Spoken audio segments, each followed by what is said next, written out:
শিশুদের শিক্ষার পাশাপাশি ক্যারাটে শিক্ষায় পারদর্শী করে তুলতে চলছে ক্যারাটে প্রশিক্ষণের। হানসি প্রেমজিৎ সেনের আশীর্বাদ ও উৎসাহে সিথি কোরাস ক্যারাটে একাডেমির বেল্ট গ্রেডেশন অনুষ্ঠান অনুষ্ঠিত হলেও উপস্থিত ছিলেন শিহান ডাই, Sandip Nayek, 4th dan black belt, national referee ও জাজ। এই অনুষ্ঠানের সম্পাদক Subhabrata Deb Hari, president Rajesh Shaw, treasurer Subrata Ghosh, adviser Debashis Biswas সহ বহু বিশিষ্ট মানুষ উপস্থিত ছিলেন। প্রতিষ্ঠানের পক্ষ থেকে বলা হয়, ওই অনুষ্ঠানে 150 জন পরীক্ষার্থী পরীক্ষা দিচ্ছে। 4 বছর থেকে 30 বছর পর্যন্ত সকলেই আছে। তারা খুবই আনন্দের সঙ্গে সকলকে ক্যারাটে শেখায়। বাচ্চাদের সঙ্গে সঙ্গে অনেক অভিভাবকও তাদের প্রতিষ্ঠানে শিক্ষা নেয়। তাদের ওখান থেকে বহু শিক্ষার্থী জেলা, রাজ্য ও জাতীয় স্তরে প্রতিযোগিতায় গেছে। এটা আমাদের অ্যানুয়াল বেল্ট গ্রেডেশন এক্সাম।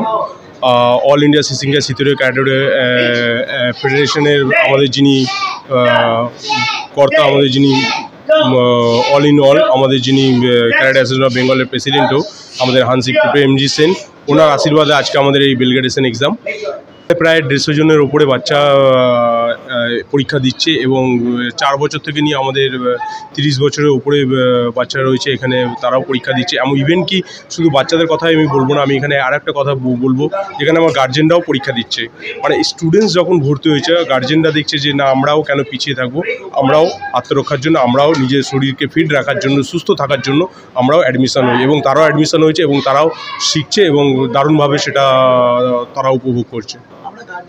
তাদের উদ্দেশ্যে আমি একটাই কথা বলবো, আপনারা এতটাই বিশ্বাস করেছেন, এর জন্য আমরা অসংখ্য ধন্যবাদ জানাচ্ছি। এবং আমরা শেখাই, আমাদের সেখানে আমাদের যে মূল মন্ত্র, আমাদের যেটা আমরা একটাই লাইন বিশ্বাস করি, honesty is the best policy. এবং আমাদের যিনি গুরু, আমাদের হানসি প্রেমজিৎ সেন, উনি বারংবার একটাই কথা বলেন যে belt does not speak your performance. আমরা এই জিনিসটাই বিশ্বাস করি এবং তার উপরে ভিত্তি করে আমরা ট্রেনিং করাই, যেটা গার্জেনদের ভীষণ ভালো লাগে। কারণ আমাদের এখানকার বাচ্চারা ডিস্ট্রিক্ট, স্টেট, ন্যাশনাল লেভেলে টুর্নামেন্টে পার্টিসিপেট করে। শুধু তাই নয়, আমাদের বাচ্চারা স্কুল গেমসে ন্যাশনাল মেডেলিস্টও, তারাও মেডেলও নিয়ে এসেছে। এবং রিসেন্টলি আমাদের টুর্নামেন্ট ছিল, স্কুল ডিস্ট্রিক্ট টুর্নামেন্ট, সেখানেও আমাদের বাচ্চারা পার্টিসিপেট করেছিল। মানে একটাই কথা বলবো, হুয়া মানে ক্যারাটে নয়। আমাদের ডাব্লিউকে বইতে লেখাই রয়েছে যে টেকনিক্যাল পারফরমেন্স আর অ্যাথলেটিক পারফরমেন্স, যেটা আমাদের হানসি প্রেমজিৎ সেন উনি বারংবার এই কথাটাই বলেন যে টেকনিক্যাল পারফরমেন্স আর অ্যাথলেটিক পারফরমেন্স। অ্যাথলেটিক পারফরমেন্সের মধ্যে রয়েছে স্পিড, ব্যালেন্স, স্ট্রেংথ ট্রেনিং। আমার টেকনিক্যাল পারফরমেন্সের মধ্যে রয়েছে টার্নস, ট্রানজিশনাল মুভমেন্টস। গার্জেনদের জন্য একটাই কথা বলবো আমি, যেহেতু আমরা টেকনিক্যাল এবং অ্যাথলেটিক দুটো পারফরমেন্সের ওপরেই ভিত্তি করে ট্রেনিং করাই, সুতরাং ট্রেনিংটা খুব ভালোভাবেই করাই। এখানে ক্যারাটে দেখাই যে এই মুভমেন্টটা কেন করছে। আমরা একটা ব্লক করলাম, একটা পাঞ্চ করলাম, এই পাঞ্চটা কোথায় হচ্ছে, ব্লকটা কোথায় হচ্ছে, কীভাবে হচ্ছে, এই পুরো টেকনিকটাই আমরা দেখাই। আর সেটাই গার্জেনদের, স্টুডেন্টদেরও ভালো লাগে, সেই কারণে ওরাও আসতে চায়। এবং আমরা শুধু অ্যাজ এ গেমটাকে আমরা পুরোটাই আনন্দ সহকারে করাই, যাতে বাচ্চাদেরও ভালো লাগে। ওদের সবাইকে ধন্যবাদ জানাই, কৃতজ্ঞতা জানাই এবং ওদের স্বাস্থ্য সচেতনতা দেখে আমার হইতে খুব আনন্দ হয়। এবং আমি চাই কি সমাজের প্রত্যেকটা মানুষ এর সঙ্গে যুক্ত হোক এবং যুক্ত হয়ে নিজেদের স্বাস্থ্য সম্বন্ধে সচেতন হোক এবং তাদের আশেপাশে যত লোক আছে সবাইকে সচেতন করুক। এবং জানেন, স্বামী বিবেকানন্দ বলেই গেছেন, স্বাস্থ্যই সম্পদ।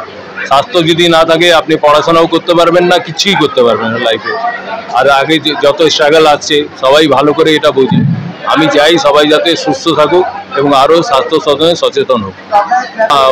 উনি যত সিনসিয়ারলি ব্যাপারটা দেখেন তার জন্য আমরা গর্বিত এবং আমরা চাই কি উনি আরও ভালো করে সবাইকে প্রশিক্ষণ দিক এবং সবাই যাতে যদি ন্যাশনাল লেভেল বা আদার যদি নিজেরা কেরিয়ার যদি এখান থেকে বেশি বিল্ড আপ করতে পারে, তাহলে আমরা ভাববো কি আমাদের ক্লাব থেকে আমরা একটা সার্থক কিছু করতে পেরেছি।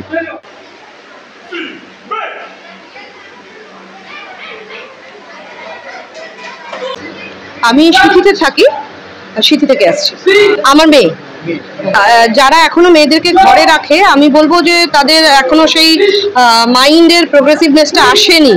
কারণ আমরা যদি খুব ভালো করে চারপাশের খোঁজখবর রাখি, তাহলে দেখবো আগে তুলনায়, মানে আমাদের ছোটবেলায় এটা হয়তো সেভাবে দরকার ছিল না, আমিও তো মেয়ে, আমরা দুই বোন যেভাবে বড় হয়েছি, এখন কিন্তু অনেক ডিফারেন্স হয়ে গেছে।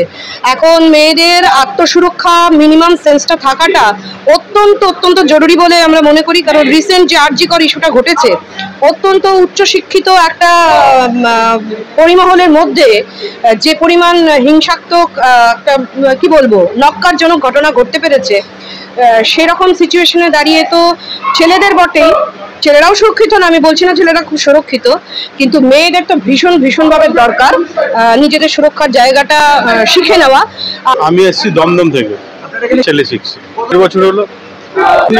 ইমপ্রুভ বলতে দেখুন, এটা তো শারীরিক ব্যাপার, ফিজিক্যাল ফিটনেস বাড়ানোর জন্য, এবং এটা খুব পড়াশোনা তো মনোসংযোগে খুব কাজে লাগে। কারণ আজকালকার দিনে খেলাধুলা তো খুব একটা জায়গা থাকে না, পড়াশোনার যা চাপ, এটাতে সেলফ ডিফেন্সটাও শিখছে, এবং আর ধরুন পড়াশোনার মনোযোগটাও বাড়ছে, কারণ এটা করতে গেলে অনেক শারীরিক সক্ষমতা তুঙ্গে রাখতে হয়, যেই কারণের জন্য শিখছে, বছর ধরে শিখছে।